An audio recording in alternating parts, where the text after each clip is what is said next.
Hello fellow travelers and welcome back to our Biggs Adventure. My name is Cynthia. It's Biggs. And today we're gonna make a New Year's Eve charcuterie board out of stuff that we randomly have in our house. So if you're ready, press the like button and let's get to work. This charcuterie board collab is with my good friend Anne over at What's Up Family Home. If you're coming over from her channel, welcome. And if you haven't checked her out, please do it. She has amazing cooking videos. I was so excited to create this charcuterie board. I had picked up the pepperoni and sausage and summer sausage recently at the grocery store.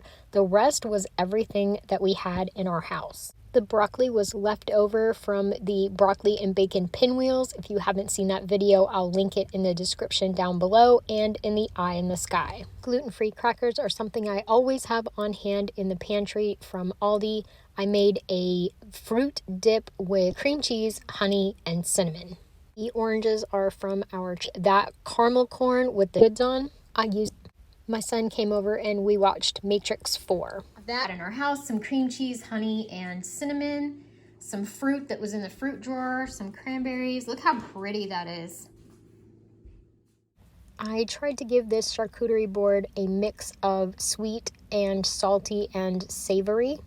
We've got crunchy, creamy, smooth. I tried to hit all the texture and flavor components of a charcuterie board. We even had enough left over to bring to our Christmas dinner the next day. Thank you so much for watching. Hope you got some ideas for your New Year's Eve charcuterie board. We even picked up some non-alcoholic sparkling juice for the occasion.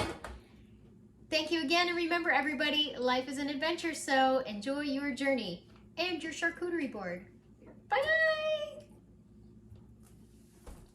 Here's wishing everyone the best 2022 that they can possibly create. And here's a shot of the board after we were done eating. We destroyed it.